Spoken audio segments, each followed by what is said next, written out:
Total continent, total महाद्वीप जो है,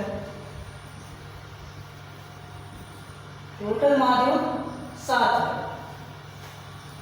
अगर बात करें, बताइए इन सातों महाद्वीप में कौन महाद्वीप सबसे बड़ा है और कौन महाद्वीप सबसे छोटा है, मीन्स इसका क्रम क्या है। तो हम कह सकते हैं इसका जो क्रम है, सपोज दैट यदि हम क्षेत्रफल की दृष्टि से माने तो ऑर्डर कह सकते हैं decreasing order, decreasing order in area, क्षेत्रफल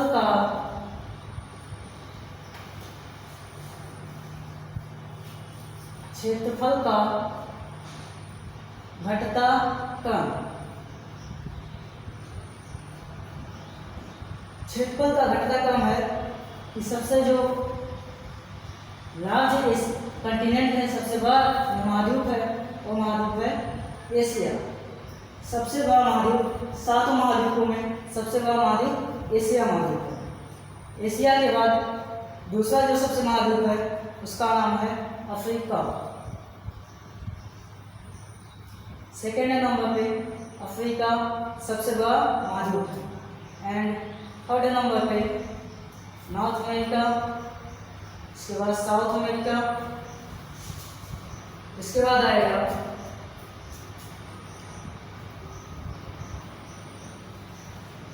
यूरोप,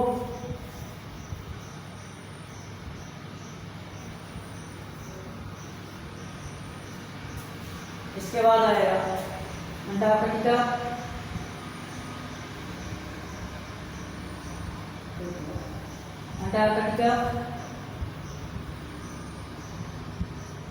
इसके बाद आएगा यूरोप, सबसे लास्ट में जो आएगा उसका नाम है ऑस्ट्रेलिया।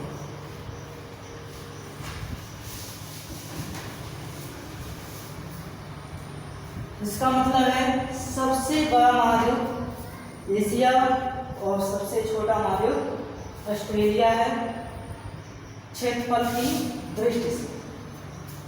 अगर हम कहें पॉपुलेशन की दृष्टि से, जनसंख्या की दृष्टि से, तो जनसंख्या की दृष्टि से अगर कहें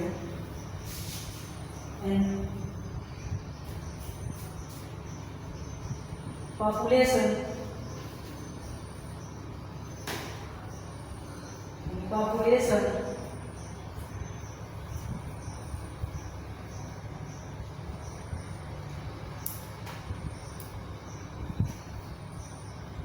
तो जो नॉर्थ अमेरिका है थोड़ा पीछे हो जाएगा और यूरोप आगे आ जाएगा। यूरोप, इसके बाद आएगा south north America and secondly south America, इसके बाद आएगा ऑस्ट्रेलिया और सबसे लास्ट में आ जाएगा ऑस्ट्रेलिया,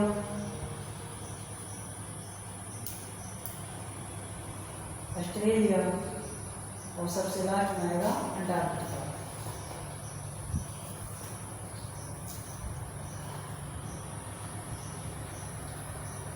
इस प्रकार से इनके जनसंख्या का क्रम इस प्रकार से। लेकिन एक प्रश्न ये बनता है कि यदि इस प्रकार के 3 प्रकार के बल लगे और ये 2 भागों में बंट गया तो क्या ये तीनों बल इस समय समाप्त हो गया? तब आंसर होगा नहीं, ये तीनों बल समाप्त नहीं हुआ है बल्कि कम हुआ है, जिसकी वजह से ये जो अंगारा लैंड और गोलवारा लैंड थी इसमें पुनः परिवर्तन होता है और परिवर्तन होने के पश्चात जो वर्तमान समय है, वर्तमान समय में कुछ इस प्रकार दिखाई देने लगता है। जैसे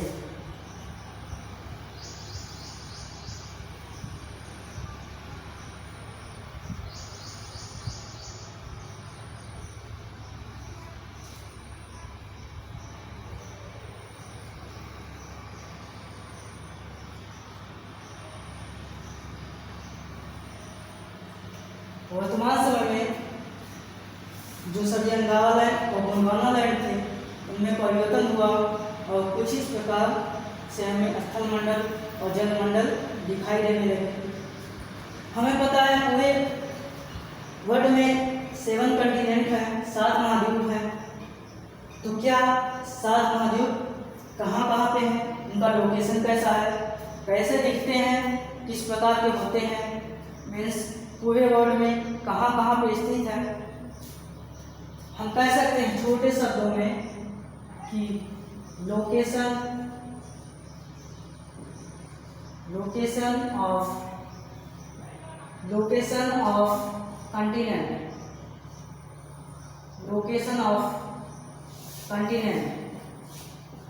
महाद्वीपों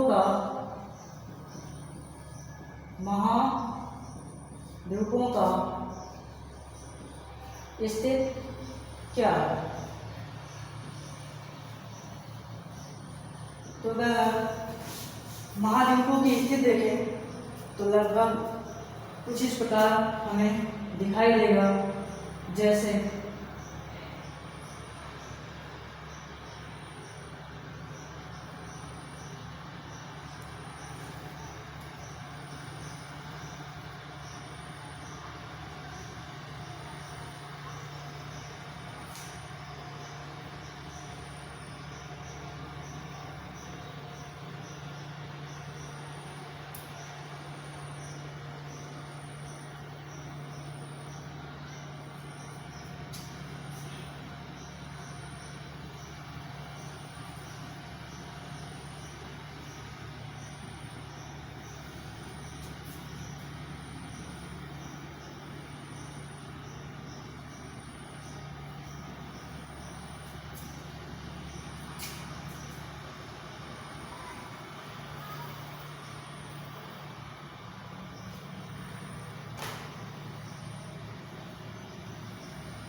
तो हमें महाद्वीपों की जो स्थिति है कुछ इस प्रकार दिखाई देगा।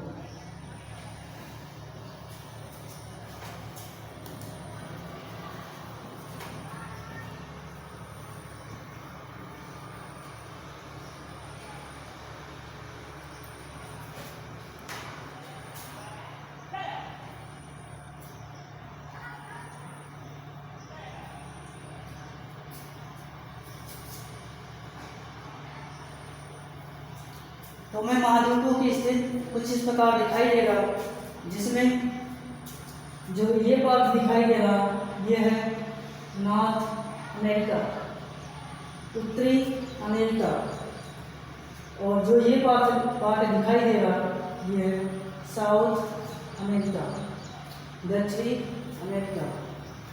जो ये कंटिनेंट दिखाई देगा ये है अफ्रीका, ये है अफ्रीका। और ये जो हमें दिखाई देगा छोटा सा, हमें पता है ऑस्ट्रेलिया जो क्षेत्रफल में सबसे छोटा है और ये कुछ इस प्रकार दिखता है। जो एशिया है हमें पता है सबसे बड़ा है एशिया। तो एशिया जो है एक पर्वत से अलग हुआ है जिसको जास्कर पर्वत कहते हैं। वहाँ से ये पूरा एशिया के अंतर्गत आता है। और ये छोटा सा जो दिख रहा है ये है जो वो एंड जो सबसे दक्षिण ध्रुव में है उसका नाम है अंटार्कटिका।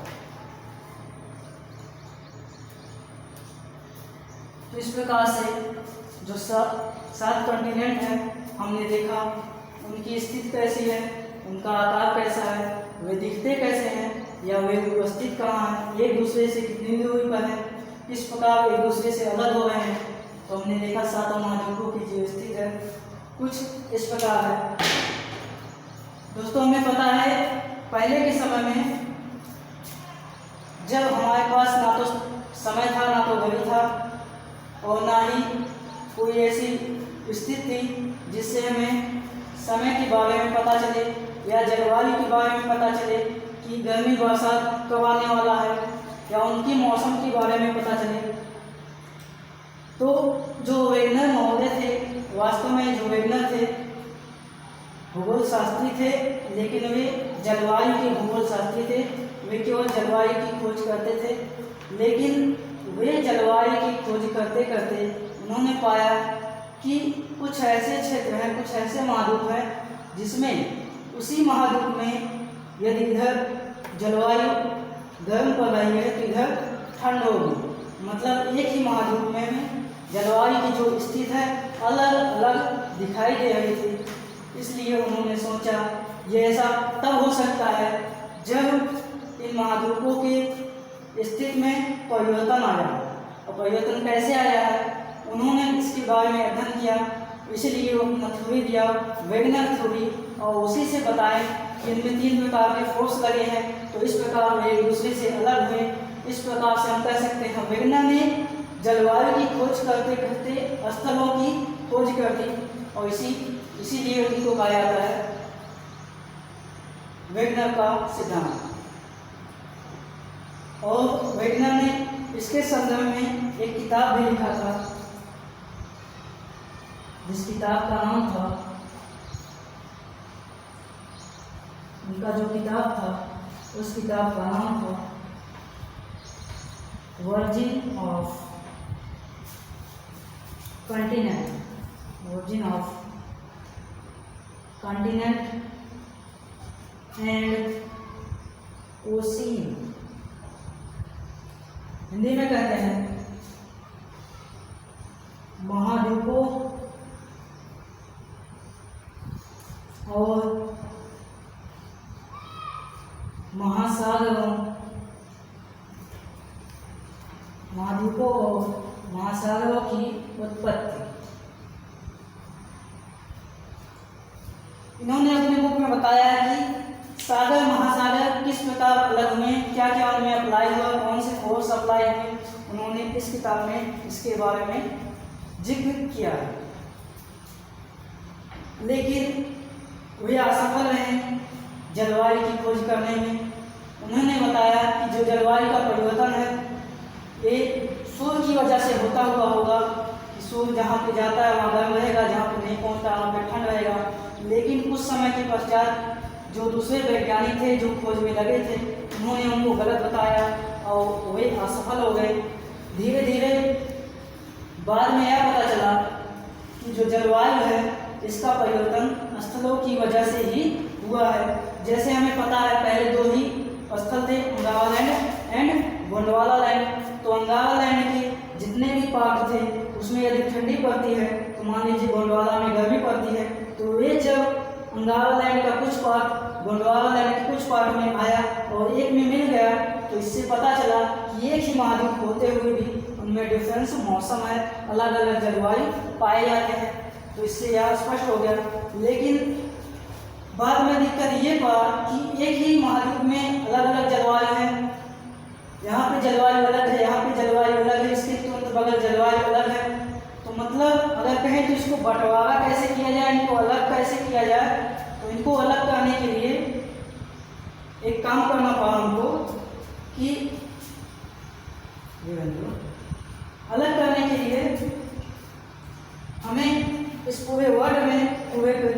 एक रेखा खींचनी पड़ी ताकि ये पता चले कि हाँ यहाँ से लेकर यहाँ तक की बीच की जो जलवायु है वो ठंडी है या गर्म है, फिर यहाँ से लेकर यहाँ के बीच की जलवायु ठंड है अथवा गर्म है।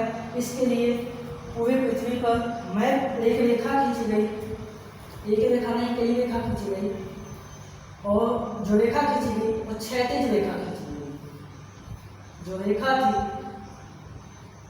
ये रेखा क्षैतिज की दिशा में खींची गई। क्षैतिज रेखा खींची गई, इंग्लिश में कहते हैं horizontal line. Horizontal line draw की गई, खींची गई। इसी हॉरिजॉन्टल लाइन को बाद में नाम दे दिया गया अक्षांश। इसी हॉरिजॉन्टल लाइन को नाम दिया गया अक्षांश, इंग्लिश में कहते हैं लॉन्गिट्यूड। इंग्लिश में कहते हैं लॉन्गिट्यूड। इस प्रकार से एक रेखा खींची गई जिसको कहा जाता है अक्षांश।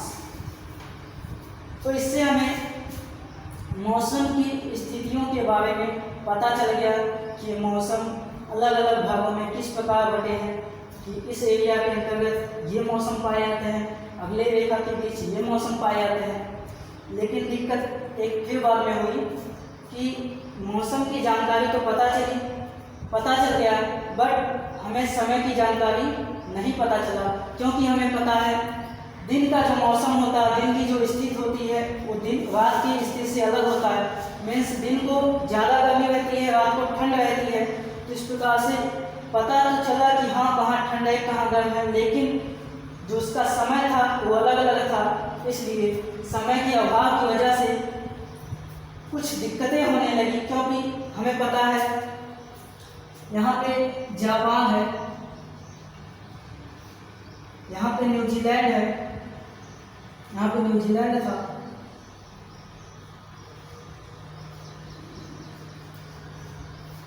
और हमें पता है कि जो पृथ्वी है ये हमेशा पश्चिम से होते हुए पूर्व की दिशा में कुछ इस प्रकार मीन्स एंटी क्लॉकवाइज दिशा में घूमती है। और जब ये एंटी क्लॉकवाइज दिशा में घूमती है तो सबसे पहले जो देश पड़ता है सूर्य के प्रकाश में वो है जापान। इसलिए इस जापान को कहते हैं सूर्य का उगता हुआ देश। इसको कहते हैं उगता हुआ देश। इसको कहते हैं राइजन कंट्री, उगता हुआ देश। लेकिन दोस्तों वास्तव में सबसे पहले जो सूर्य की प्रकाश है वो पड़ता है न्यूजीलैंड में, लेकिन इसको उगता हुआ देश नहीं कहा गया। क्यों? तब आंसर होगा जिस समय जापान में देखा गया कि सूर्य का प्रकाश सबसे पहले जापान पे पड़ता है, उस समय न्यूजीलैंड का पूरे वर्ल्ड में स्थान नहीं मिला था। मीन्स न्यूजीलैंड की खोज नहीं हुई थी।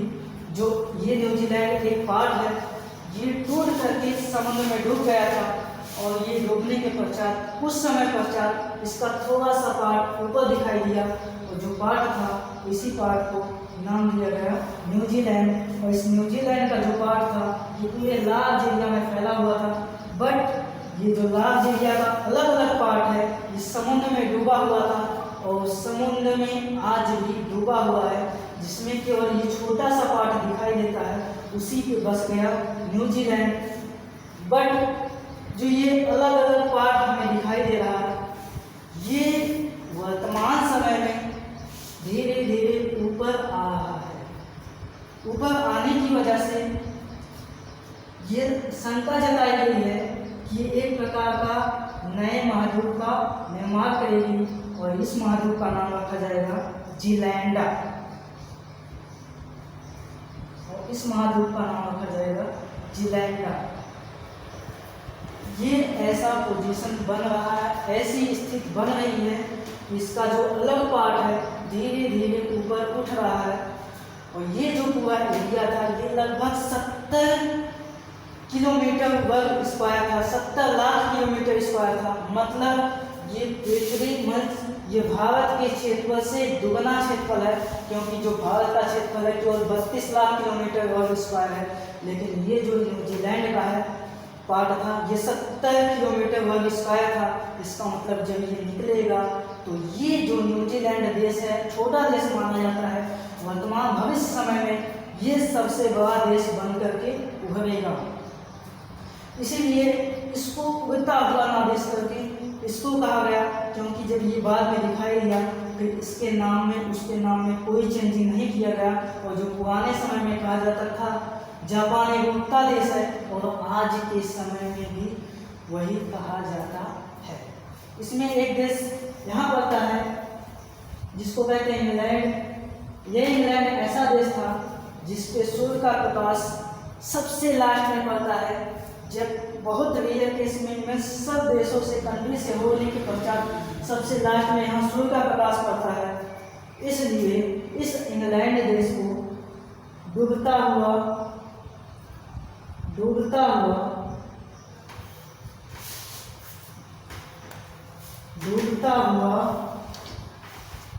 का देश कहते हैं।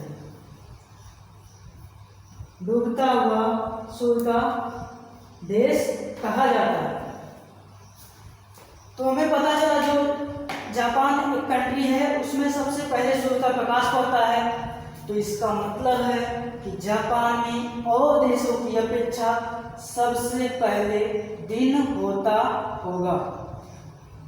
इस देश को छोड़कर के बाकी जो देश हैं उसमें जो दिन का सूर्य का प्रकाश लेट पड़ता है, इसलिए वहाँ पे दिन लेट होता है।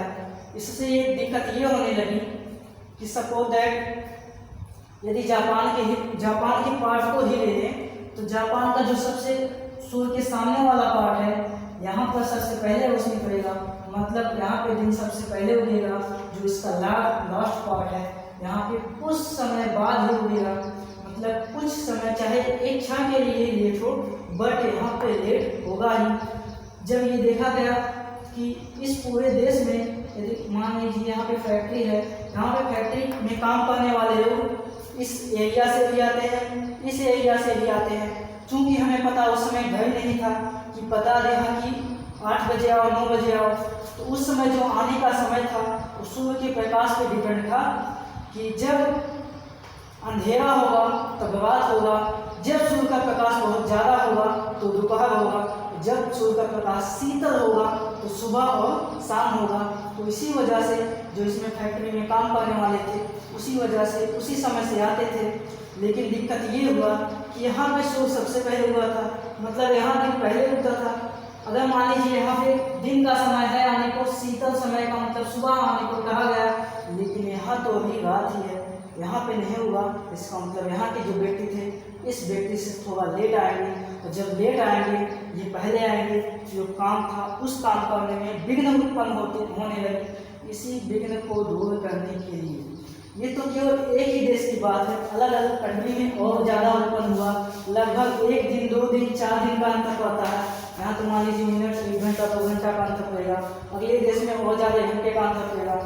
तो इस परिस्थितियों को, इस विघ्न को देखते हुए वैज्ञानिकों ने, भूगोल शास्त्रियों ने फिर से पुनः एक काम किया। उन्होंने इसको बांटने के लिए, समय को बनाने के लिए, टाइम जोन निर्धारित करने के लिए एक ऊर्ध्वाधर लाइन ड्रा की।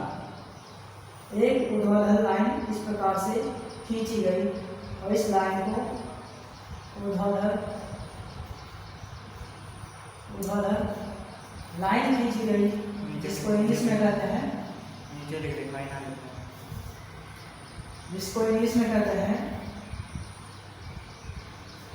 ऊर्ध्वाधर, इसको इंग्लिश में कहते हैं वर्टिकल लाइन। ऊर्ध्वाधर लाइन खींची गई किसके लिए? समय को बांटने के लिए कि इस एरिया का जो समय होगा एक ही समय होगा, इस एरिया का जो समय होगा एक ही समय होगा। मतलब प्रत्येक कंट्री का अपना अपना एक समय निर्धारित होगा। और इसी वर्टिकल लाइन को बाद में नाम दिया गया देशांतर। इस वर्टिकल लाइन को बाद में नाम दिया गया देशांतर, जिसको कहते हैं लॉन्गिट्यूड, इंग्लिश में कहते हैं लॉन्गिट्यूड। तो इसका मतलब एक लाइन खींचा गया लॉन्गिट्यूड, ये था लैटिट्यूड,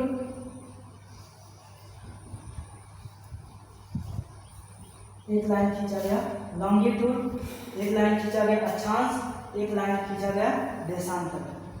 तो हम देखेंगे अब इसके बाद कि अक्षांश क्या होता है और देशांतर क्या होता है। मीन्स अगला जो हमारा पढ़ने का हेडिंग होगा, जो टॉपिक होगा, वो होगा अक्षांश रेखा और देशांतर रेखा। तो अब पढ़ेंगे हम अक्षांश रेखा और देशांतर रेखा के बारे में। What is longitude and what is latitude? तो देखते हैं what is longitude, अक्षांश रेखा क्या होती है।